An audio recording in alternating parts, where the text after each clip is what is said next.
बीज यानी कि लोक कल्याणकारी योजनाएं, यानी कि लोगों को मुफ्त में दी जाने वाली सौगात। 2022 की शुरुआत में यानी कि फरवरी मार्च में देश में 5 राज्यों के चुनाव हैं। उत्तर प्रदेश, उत्तराखंड, पंजाब, मणिपुर और गोवा।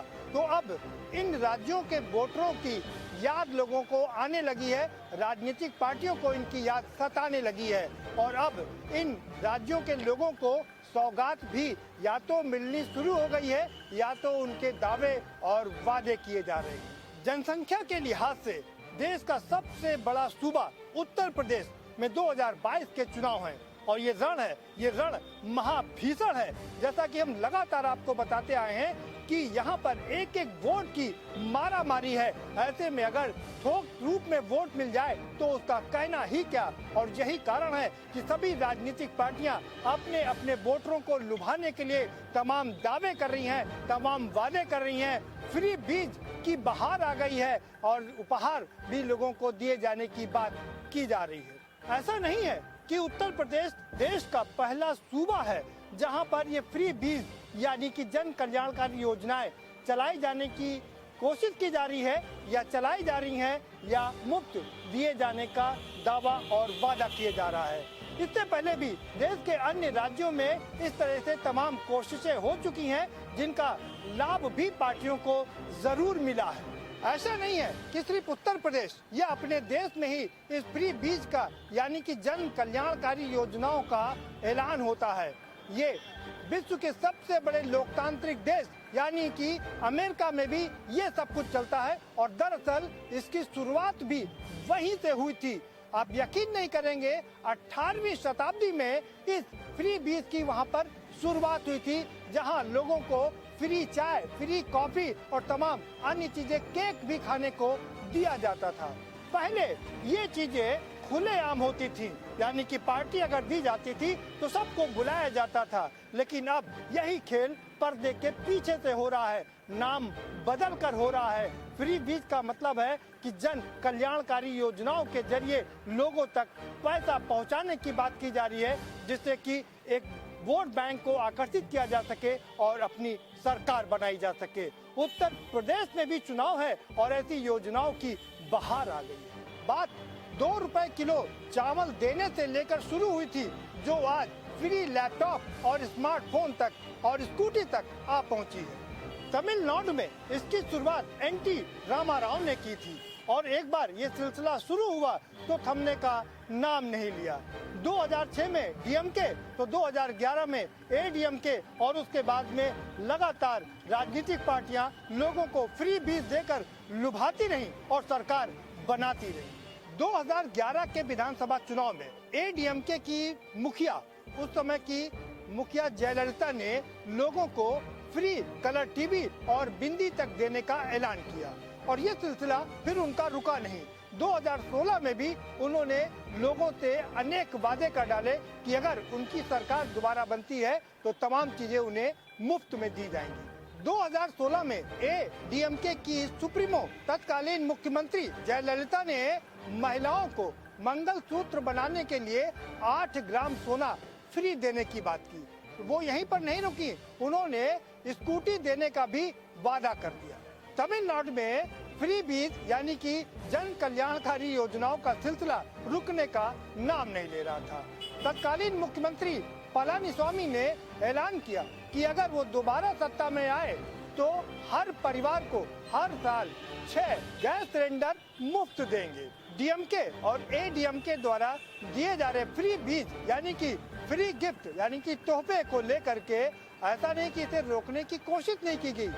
इससे नाराज होकर के एक आदमी ने बालाजी ने सुप्रीम कोर्ट का दरवाजा खटखटाया और कहा कि ये एक प्रकार का भ्रष्टाचार है, लेकिन सुप्रीम कोर्ट ने इसे भ्रष्टाचार मानने से इनकार कर दिया। कहा किसी को गिफ्ट देना या उपहार देना भ्रष्टाचार नहीं हो सकता। हालांकि सर्वोच्च न्यायालय ने चुनाव आयोग को इस पर ध्यान देने के लिए जरूर आदेशित किया। अब बात उत्तर प्रदेश की कर लेते हैं। क्योंकि चुनावी मौसम है, मौसम गुलाबी है, ऐसे में तोहफों का आनंद जरूर लोगों को आता है और राजनीतिक पार्टियों को भी मजा आ रहा है, क्योंकि चुनाव सामने है, लोगों को लुभाने का भरपूर मौका है। तो उपहार देने की यहाँ पर लाइन लग गई है। कोई फ्री लैपटॉप दे रहा है, तो कोई स्कूटी दे रहा है, तो कोई स्मार्टफोन दे रहा है, तो कोई तमाम दूसरी योजनाओं के जरिए लोगों को लुभाने की कोशिश कर रहा है। बात चाहे समाजवादी पार्टी की करे, चाहे भारतीय जनता पार्टी की करे या कांग्रेस की करे, सभी राजनीतिक पार्टियां अपने अपने अंदाज में अलग अलग तरीके से वोटरों को और दूसरे लोगों को लुभाने की तमाम कोशिशें कर रही हैं। मैं प्रदीप विश्वकर्मा आज के इस रण महाभीषण के कार्यक्रम में आपको बताऊंगा कि कौन सी राजनीतिक पार्टियां लोगों को क्या तोहफे दे रही हैं, क्या उपहार भेंट कर रही हैं, क्या जन कल्याणकारी योजनाएं लेके आ रही हैं जिससे कि उन्हें लुभाया जा सके। क्योंकि एक एक वोट कीमती है, लेकिन इन योजनाओं के जरिए करोड़ों लोगों को एक साथ साधा जा सकता है और यही कारण है कि तमाम राजनीतिक पार्टियां अपने उपहारों के जरिए लोगों को अपनी पार्टी की ओर आकर्षित करने की तमाम कोशिशें कर रही हैं। फ्री बीज देने वाली पार्टियां अक्सर उन लोगों को टारगेट बनाती हैं जो बल्क में लोग हैं, जैसे कि किसान, पुरुष, महिला, युवा या ऐसे ही जो अन्य वर्ग हैं जैसे व्यापारी, उन तक वो योजनाएं पहुंचाते हैं जो कि करोड़ों की तादाद में है और जिनका एक मुफ्त वोट मिल सकता है। अब हम आपको बताएंगे आज कि भारतीय जनता पार्टी कितने करोड़ लोगों तक कौन कौन सी योजनाएं पहुंचा रही है। कोरोना काल में हुई दिक्कतों के चलते केंद्र सरकार ने एक नियम के तहत देश के 80 करोड़ लोगों को मुफ्त में 5 किलो खाद्यान्न देने का ऐलान किया था। ये योजना अभी नवंबर तक चलने वाली है। वो बात उत्तर प्रदेश की करें तो इसमें करीब 14 से 15 करोड़ लोग आते हैं जिनको मुफ्त में राशन मिल रहा है। दरअसल ये योजना नवंबर में समाप्त हो जाएगी। योगी जी की चिंता है कि अगर ये योजना नवंबर में समाप्त हो गई तो मुश्किल हो सकती है। चुनाव एकदम सामने है, फरवरी मार्च में चुनाव हो सकते हैं।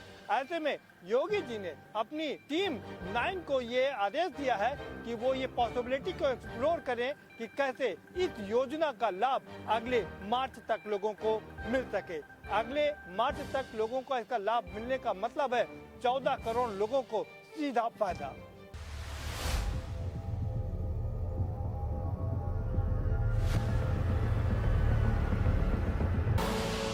आप देख रहे हैं के न्यूज, खबरों का सारथी। सुपुत्र मेडिटेशन गुरु बेहद नेक और पिताश्री थोड़े रंगीले, थोड़े दिल फेंक। दोनों के अलग हैं रंग, पर दोनों का एक अनोखा स्वाद। कमला पसंद, अनोखा स्वाद।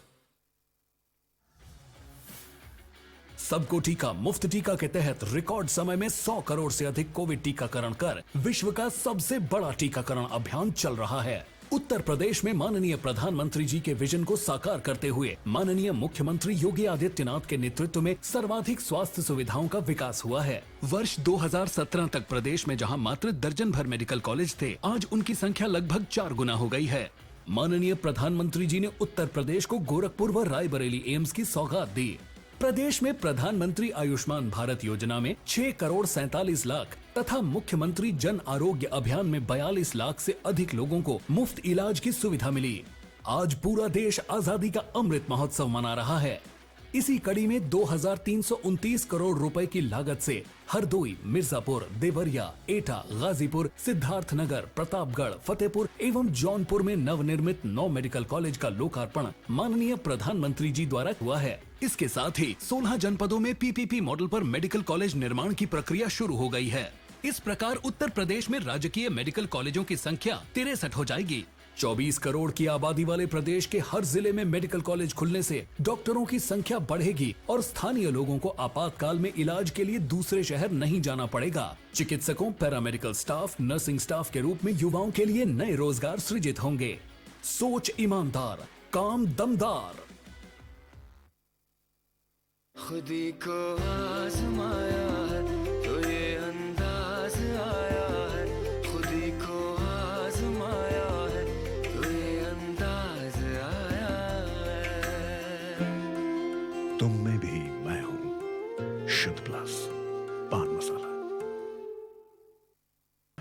अंकल प्लीज 25 रुपए से एक पैसा कम नहीं होगा बेटे। दे दो ना अंकल प्लीज। सॉरी बेटा। इसके पैसे मैं दे दूंगा। Thank you. आपने क्यों दे दिया सर? जो देश का कल लिखेंगे उनकी कलम नहीं रुकनी चाहिए सर। क्या बात है भाई, अगर तू एजुकेशन को लेकर इतना ही सीरियस है तो ऐसे पैसे देने से अच्छा दिल्ली गवर्नमेंट के मेंटरशिप प्रोग्राम देश के मेंटर में रजिस्टर क्यों नहीं कर देता? मतलब वहां तो किसी बच्चे का बड़ा भाई बनकर उसे गाइड कर सकता है, उसकी कंफ्यूजन दूर कर सकता है, उसे एजुकेट कर सकता है। पकड़ इसको।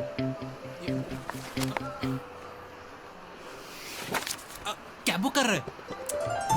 मेंटरशिप में रजिस्टर कर रहा हूँ। सही। दिल्ली गवर्नमेंट के मेंटरशिप इनिशिएटिव देश के मेंटर से जुड़ने के लिए 750004 पर मिस्ड कॉल दें।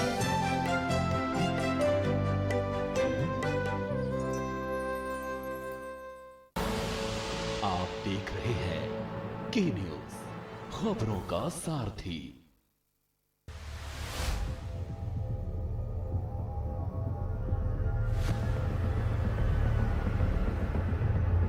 उज्ज्वला योजना के तहत पूरे देश में करीब 7 करोड़ लोगों को फ्री गैस सिलेंडर और कनेक्शन दिए गए हैं।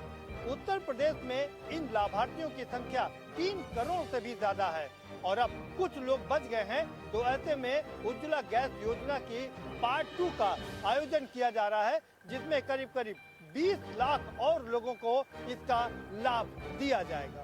बात सौभाग्य योजना की करें तो इसके अंतर्गत लोगों को फ्री बिजली कनेक्शन दिए जाते हैं। दरअसल अब तक जो लोग बिजली से महरूम रह गए थे, जो लोग छूट चुके थे, उस योजना के तहत उन्हें फ्री बिजली कनेक्शन दिया जाना है।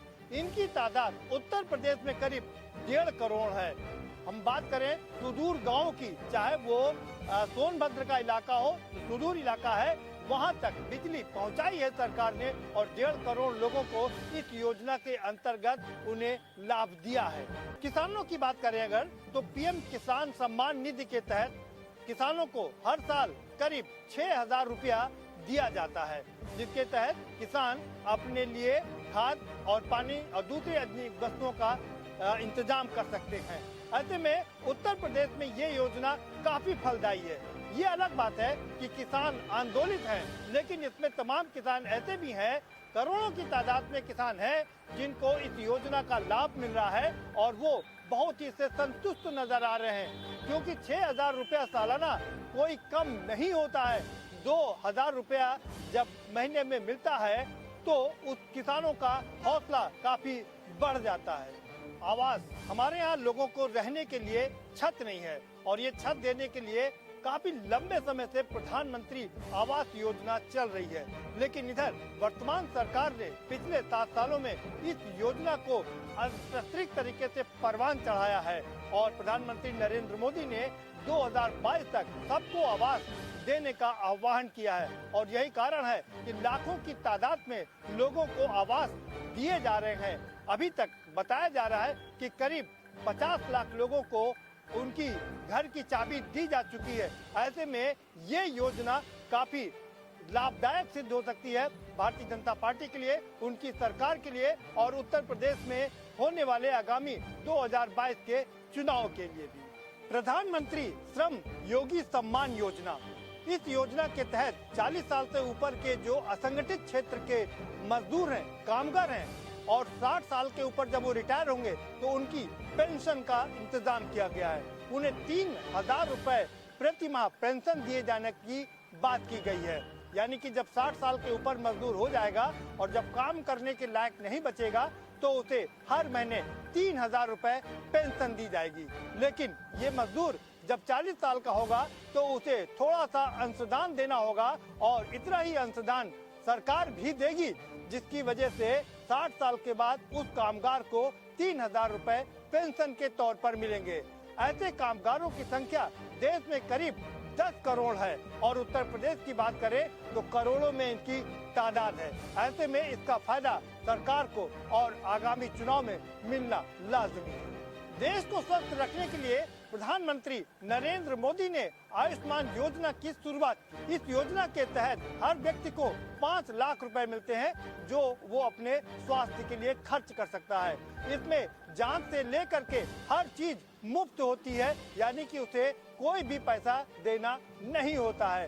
पूरे देश में इस योजना का लाभ उठाने वाले करीब 50 करोड़ लोग हैं और उत्तर प्रदेश की बात करें तो यहाँ भी करोड़ों में इनकी तादाद है। ऐसे में ये योजना काफी परवान चढ़ रही है और इसका लाभ भी कहीं न कहीं भारतीय जनता पार्टी को मिलता जरूर नजर आ रहा है। स्वच्छता और शौचालय, प्रधानमंत्री नरेंद्र मोदी ने 2014 में इसकी शुरुआत की थी। दरअसल अभी तक हमारे यहाँ महिलाएं खुले में शौच के लिए जाती थी, जिसके कारण उन्हें अनेक समस्याओं का सामना करना पड़ता था। इतना ही नहीं, पुरुष भी खुले में जाते थे, जिससे वातावरण प्रदूषित हो जाता था। वातावरण को स्वच्छ रखने के लिए और महिलाओं की सम्मान को बचाने के लिए इस योजना की शुरुआत की गई थी। इस योजना में करीब 9.2 करोड़ लोग आच्छादित होते हैं और करीब 50 करोड़ परिवार इससे लाभान्वित हुए हैं। ऐसे में अंदाजा लगाया जा सकता है कि उत्तर प्रदेश में ये योजना कितनी परवान चढ़ी है और इसका करोड़ों लोगों को फायदा मिला है। पेंशन योजना, उत्तर प्रदेश सरकार ने एक नई योजना शुरू की है। अभी तक पिछली सरकारों द्वारा करीब 1.5 करोड़ लोगों को पेंशन दी जा रही थी, लेकिन यूपी सरकार ने यानी कि योगी सरकार ने इसका दायरा काफी बढ़ा दिया है और इस दायरे को बढ़ाते हुए करीब 5.5 करोड़ लोगों को पेंशन दी जा रही है। इससे अंदाजा लगाया जा सकता है कि सरकार कितने करोड़ लोगों तक अपनी पहुंच बनाने की कोशिश कर रही है और एक एक व्यक्ति को अनेक लाभ दिलाने की बात की जा रही है, जिससे कि वो सुखी रहे, संपन्न रहे और उसका लाभ भारतीय जनता पार्टी को और उनकी सरकार को मिल सके। योगी सरकार द्वारा कन्या सुमंगला योजना शुरू की गई है। इसके तहत बच्चियों को एकमुश्त धनराशि दी जाती है जो एफडी के रूप में जमा रहती है और जिसका फायदा बच्चियों को मिलता है। मिशन शक्ति की योजना परवान चढ़ रही है। इसमें 10वीं और 12वीं पास छात्राओं को 5-5 हजार रुपए की धनराशि दी जाती है। ये राशि उन माँ बाप के लिए, उन बच्चों के लिए काफी होती है जो काफी मुश्किल से अपनी पढ़ाई को पूरा कर पाते हैं। सरकारी स्कूलों में पढ़ने वाले बच्चों को फ्री जूता, मोजा और ड्रेस दी जाती है। और इस बार चूंकि कोरोना काल था और कोरोना काल में इन बच्चों को ना तो ड्रेस दी जा सकी, ना ही जूता मोजा दिया जा सका। ऐसे में उत्तर प्रदेश की सरकार ने ये योजना बनाई है कि इन पैसों को सीधे उनके बच्चों के माँ बाप के खाते में ट्रांसफर कर दिया जाए। करोड़ों की तादाद में ये बच्चे हैं, ऐसे में लाखों परिवार इससे लाभान्वित होंगे और इसका फायदा जरूर सरकार को और आगामी चुनाव में मिलेगा। ये तो थी भारतीय जनता पार्टी और केंद्र सरकार तथा उत्तर प्रदेश के डबल इंजन की सरकार की कहानी। और अब हम आपको बताएंगे पिछले 32 साल से राजनीतिक जमीन जिनकी सूख चुकी है उसको उर्वरा करने की कोशिश कर रही कांग्रेस के बारे में। प्रियंका गांधी वाड्रा उत्तर प्रदेश की राष्ट्रीय महासचिव हैं और पिछले 2 साल से वो लगातार यहाँ पर काम कर रही हैं और अभी हाल ही में उन्होंने 7 प्रतिज्ञाएं की हैं और इस प्रतिज्ञा के अंतर्गत उन्होंने करोड़ों लोगों तक लाभ पहुँचाने की बात की है। हम विस्तार से बताएंगे, हम तफसील से रखेंगे इसके बारे में कि कांग्रेस लोगों को क्या क्या देने का वादा कर रही है। दरअसल देश में बेरोजगारी इस समय चरम पर है। युवा परेशान है और ज्यादातर युवा एक आदर्श नौकरी की तलाश में लगा हुआ है। जिस तरीके से निजीकरण किया जा रहा है उससे भी युवा थोड़ा हताश और निराश है। बात उत्तर प्रदेश की करें तो यहाँ भी 60 लाख लोगों को रोजगार देने की बात की गई थी, लेकिन वो लक्ष्य पूरा नहीं किया जा सका क्योंकि कोरोना काल था। लेकिन अब कांग्रेस ने, खासकर प्रियंका गांधी वाड्रा ने पहली प्रतिज्ञा की है कि अगर उत्तर प्रदेश में उनकी सरकार बनती है तो वो 20 लाख लोगों को रोजगार देंगी। दिल्ली में जिस तरीके से अरविंद केजरीवाल ने 300 यूनिट बिजली फ्री देकर के लोगों को अपनी ओर आकर्षित किया है, इस योजना ने तमाम लोगों को लाभ पहुंचाया है। उसी का लाभ उठाते हुए कांग्रेस ने अब उत्तर प्रदेश में लोगों को 300 यूनिट तक बिजली देने का, फ्री देने का ऐलान कर दिया है। प्रियंका गांधी ने ये प्रतिज्ञा की है कि अगर उनकी सरकार बनी तो उत्तर प्रदेश के लोगों को 300 यूनिट बिजली तक कोई भी किराया नहीं देना पड़ेगा, कोई भी बिल जमा नहीं करना पड़ेगा। इसके बाद जो बिल आता है उसके अलग अलग निर्धारित रेट होंगे, यानी कि 300 के बाद 100 यूनिट का अलग से लगेगा, 1000 यूनिट का अलग से लगेगा। तो ये बड़ी जबरदस्त योजना और बड़ी जबरदस्त प्रतिज्ञा लेकर आई हैं प्रियंका गांधी वाड्रा।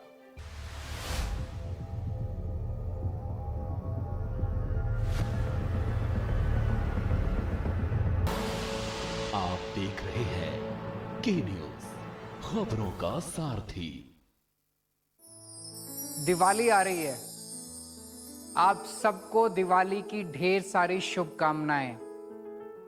हम सब दिल्लीवासी मिलके भगवान राम का स्वागत करेंगे, पर पटाखे नहीं बजाने, प्रदूषण नहीं करना। हम सब 2 करोड़ दिल्लीवासी मिलके एक साथ दिवाली पूजन करेंगे। मैं अपने कैबिनेट मंत्रियों के साथ दिवाली वाले दिन शाम 7 बजे पूजन करूंगा। इसका सीधा प्रसारण होगा। आप सब भी मेरे साथ अपने अपने घरों में पूजा करना। तो आइए साथ मिलकर दिवाली मनाएं, भगवान राम का आशीर्वाद लें। हमारी दिल्ली पे हमेशा राम जी की कृपा बनी रहे। जय श्री राम।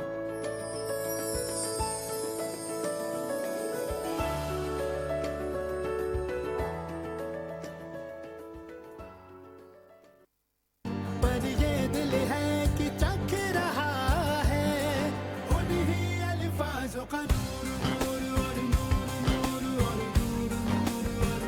दूर कितना भी जाओ, इस जुबान से दूर ना जा पाओगे। विमल, बोलो जुबान केसरी। चलो यहाँ पर सही से स्पेलिंग बताओ। पूजा, मैं मार्केट से आता हूँ। मिस्टर, कार की चाबी? नहीं, मैं पैदल ही जाऊंगा। पापा, not bad। हाँ यार, अपनी दिल्ली सरकार बोलती है कि पॉल्यूशन कम करने के लिए हफ्ते में एक बार अपनी गाड़ी से एक ट्रिप कम करें और उसकी बजाय पब्लिक ट्रांसपोर्ट या कारपूल का इस्तेमाल करें। It's a small request, make sense, no? Yes, और ये बात मैं आपसे कब से कह रही थी, लेकिन मैं हेल्थ के पॉइंट ऑफ व्यू से बोल रही थी। यू नो व्हाट, मैं भी यही सोच रहा हूँ कि जब दिल्ली सरकार और घर की सरकार एक ही बात बोल रही है तो सुन ही लेना चाहिए। चलो यू गाइस कैरी ऑन, मैं चलता हूँ। बाय बाय पापा। एक हफ्ते में आप जितनी बार गाड़ी निकालते हैं, अब से बस एक बार कम निकालें। बस एक ट्रिप कम। आप मिलकर अपने हिस्से का पोल्यूशन कम करें। हफ्ते में गाड़ी का बस एक ट्रिप कम करें। जुबान के लिए उड़ चला गैरों की ज़मीं पर, खुशबू अपने पन की ढूंढता। दूर कितना भी जाओ, इस जुबान से दूर ना जा पाओगे। विमल, बोलो जुबान केसरी। आप देख रहे हैं के न्यूज, खबरों का सारथी।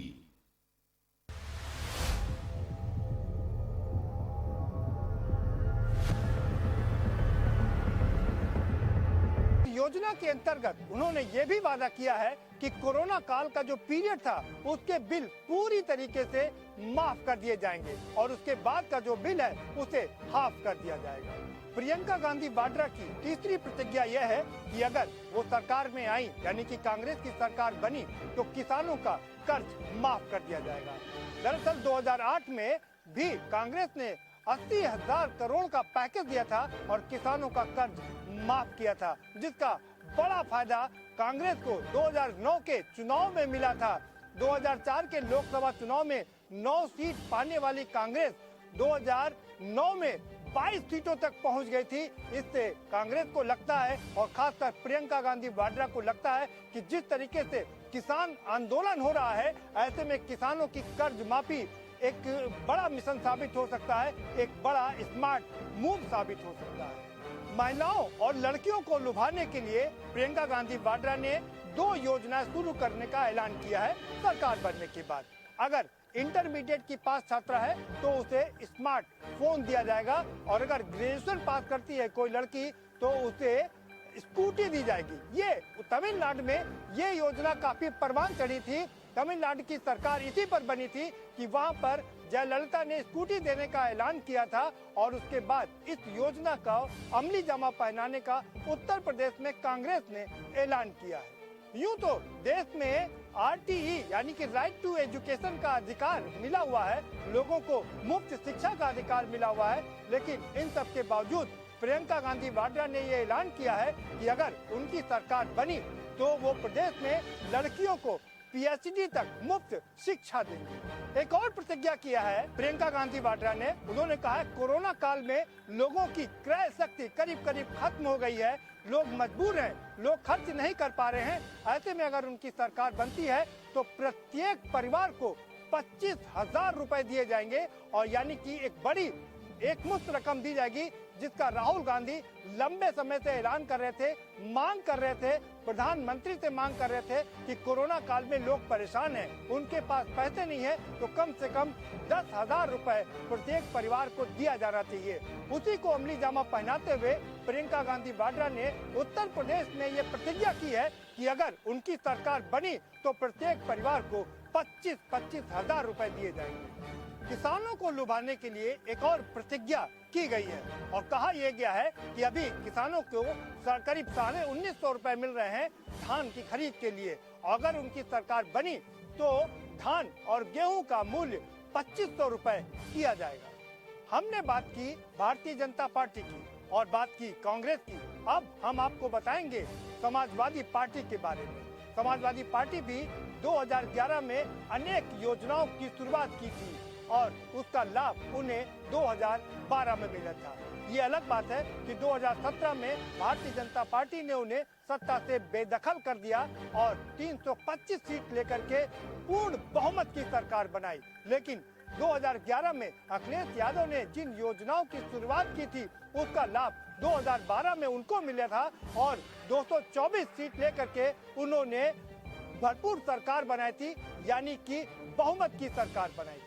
अखिलेश यादव भी जानते हैं कि युवा परेशान है और हैरान है, यही कारण है कि उन्होंने लोगों को रोजगार देने का ऐलान किया है। उनका मानना है कि सरकार अगर बनती है तो पहली बार में ही 10 लाख युवाओं को रोजगार दिया जाएगा।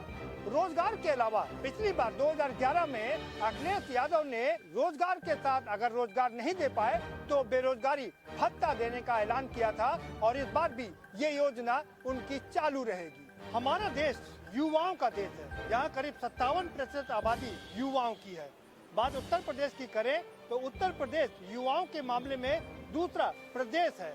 बिहार के बाद उत्तर प्रदेश का दूसरा नंबर आता है। ऐसे में युवाओं को लुभाने की सभी दलों की कोशिश रहती है और अखिलेश यादव चूंकि इंजीनियर हैं और उन्हें पता है युवाओं को कैसे लुभाया जाता है, इसलिए उन्होंने 2012 में सरकार बनने पर लैपटॉप योजना शुरू की थी और करीब 19 लाख युवाओं को लैपटॉप दिया था। ये योजना वो लगातार जारी रखे हुए हैं। हालांकि वो मुख्यमंत्री नहीं है, उसके बावजूद वो लोगों को लैपटॉप बांट रहे हैं और कह रहे हैं कि अगर हमारी सरकार आई तो हम फिर से युवाओं के हाथ में लैपटॉप देंगे। अखिलेश यादव ने भी लोगों को स्मार्टफोन देने का वादा किया है। दरअसल ये योजना उनकी पिछली सरकार की योजना थी। सरकार जाने से पहले उन्होंने इसका ऐलान किया था कि हम करोड़ों लोगों को स्मार्टफोन देंगे, लेकिन उनकी सरकार चली गई, योजना बनी थी और लोगों का रजिस्ट्रेशन भी हुआ था। उन्हें लगा था कि कम से कम 2-2.5 करोड़ लोग इसमें रजिस्ट्रेशन कराएंगे और जिसके दम पर वो सरकार बनाएंगे, लेकिन सरकार उनकी नहीं बन पाई और ये योजना वहीं धराशायी हो गई। लेकिन अब एक बार फिर से उन्होंने इसे पुनर्जीवित करने की बात कही है और कहा है कि अगर सरकार आई तो हम लोगों को स्मार्टफोन भी देंगे। मुलायम सिंह यादव यानी कि धरती पुत्र मुलायम सिंह यादव जब मुख्यमंत्री थे तो उन्होंने एक योजना शुरू की थी, कन्या विद्या धन योजना, जिसमें कन्याओं को 20,000 रुपए दिए जाते थे। अखिलेश जब शासन में आए यानी कि जब मुख्यमंत्री बने तो उन्होंने इस धनराशि की राशि बढ़ा दी और उसे 20,000 से बढ़ा करके 30,000 कर दिया। उनकी ये योजना है कि उसे और विस्तारित किया जाए और विस्तार रूप दिया जाए। समाजवादी पेंशन योजना, अखिलेश यादव ने इस योजना के अंतर्गत 55 लाख लोगों को पेंशन दी थी और उनकी योजना है कि अगर उनकी सरकार बनी तो इससे ज्यादा लोगों को पेंशन दिया जाएगा। अखिलेश जानते हैं कि किसान उत्तर प्रदेश में एक बड़ा फैक्टर हो सकता है और यही कारण है कि उन्होंने पिछली सरकार में भी किसानों की कर्ज माफी की बात की थी। मुलायम सिंह यादव के जन्म दिवस के मौके पर उन्होंने इसका ऐलान भी किया था, लेकिन ये योजना परवान नहीं चढ़ पाई और एक बार फिर से उनकी योजना है कि किसानों का कर्ज माफ किया जाए, जिससे कि करोड़ों किसानों को पार्टी की ओर आकर्षित किया जा सके। इतना ही नहीं, इन सब के अतिरिक्त और भी ऐसी योजनाएं हैं। अखिलेश यादव जो अभी अपने पिटारे में रखे हुए हैं, उनका कहना है कि जब वक्त आएगा तो वो उस पिटारे को खोलेंगे और लोगों के सामने रखेंगे। यानी कि मकसद साफ है कि करोड़ों लोगों तक अपनी बात को पहुंचाना, करोड़ों लोगों को अपनी पार्टी से जोड़ना और सरकार बनाना, और इसी फ्री बीज यानी कि कल्याणकारी योजनाओं के माध्यम से लोगों को अपनी ओर आकर्षित करना। अब सवाल ये उठता है कि इस फ्री बीज यानी कि जन कल्याणकारी योजनाओं के माध्यम से क्या लोग आकर्षित होते हैं, क्या उनको लाभ मिलता है, क्या पार्टी को इसका लाभ मिलता है? तो जवाब है हाँ। जिन करोड़ों लोगों को, जिन लाखों लोगों तक ये योजना पहुंचती है और उनका इसे लाभ मिलता है, वो जरूर उस पार्टी की ओर आशा भरी निगाहों से देखते हैं कि शायद उन्हें कुछ और मिलेगा और इस कारण वो उन्हें वोट देते हैं। लेकिन इसके साइड इफेक्ट भी हैं। अगर करोड़ों लोग उस योजना का लाभ पा करके पार्टी की ओर, उस पार्टी की ओर आकर्षित होते हैं और उन्हें वोट देते हैं, तो इसके कई साइड इफेक्ट्स भी हैं। कई योजनाएं ऐसी होती हैं जो काट छाट के लागू की जाती है। मसलन किसानों की कर्ज माफी की योजना, जिसमें करोड़ों किसानों को तो लाभ हो गया, लेकिन कई करोड़ किसान ऐसे भी होते हैं जो इस लाभ से वंचित हो जाते हैं और इसका नुकसान उस पार्टी को उठाना पड़ता है। ऐसी ही तमाम अन्य योजनाएं हैं जिसमें जिसको लाभ तो मिल जाता है, वो पार्टी का वफादार हो जाता है, वो उसकी सरकार बनाता है, लेकिन उस योजना के अंतर्गत जो वंचित रह जाता है वो पार्टी का नुकसान भी कर देता है।